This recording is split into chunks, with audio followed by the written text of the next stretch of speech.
Is a youth-run NGO in the United States that sends youth delegations to United Nations conferences on sustainable development and other environmental issues.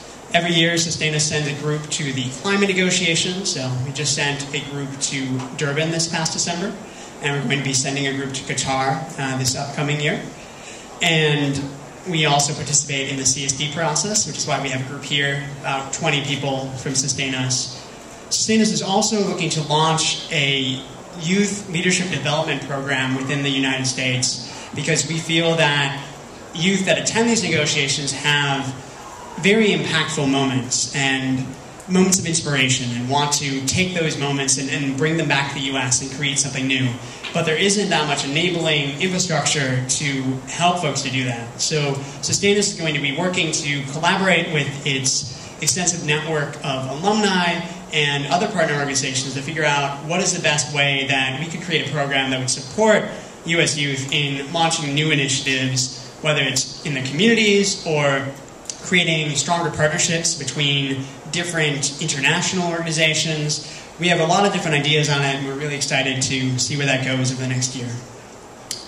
So that's all about SustainUS. The other work that I do is much more locally focused.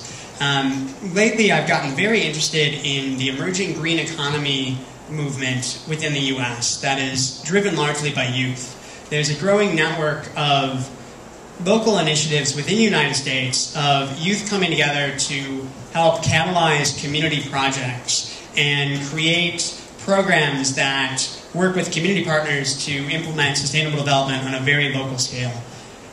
Some examples of this are local food production programs with urban agriculture, energy efficiency organizing, trying to get weatherization and other efficiency upgrades more prevalent within urban neighborhoods, focusing on local renewables and looking at business models where communities can pool their resources to buy solar panels or biogas digesters or other things that would actually be producing power.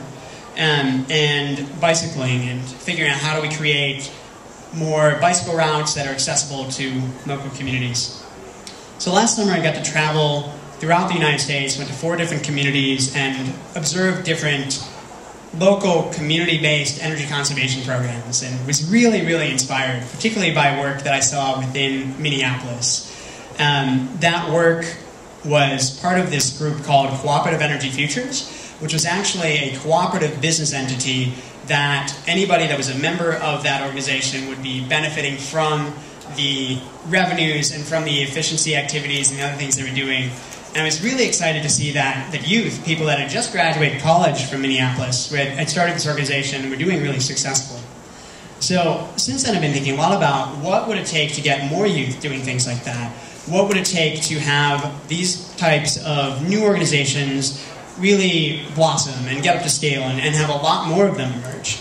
And my conclusion is that youth really lack the enabling infrastructure to take their ideas and take their passions and turn them into new organizations. People have a lot of really good ideas and really want to contribute to their local communities and create sustainable development, but they don't necessarily have the funding or even simple things like housing or food to support themselves while they're starting to build up these organizations.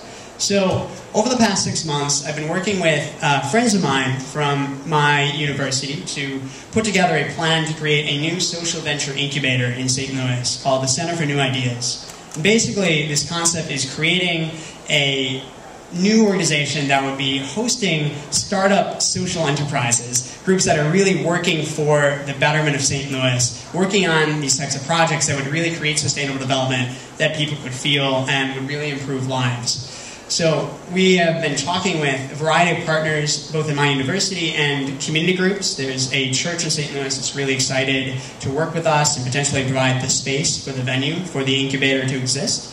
And we've been working with a lot of different students, a lot of different community partners to see what would it take to actually launch this and create the space for budding social entrepreneurs within St. Louis to come together, form a community, and support one another as they do their local work.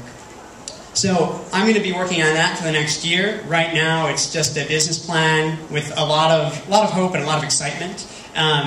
But we're hoping to continue working on that and hopefully have that launched within the year. Because I do think that this incubator approach, having the enabling thing that will allow people to move forward, would create a lot more locally driven and youth-driven sustainable development efforts. Thank you.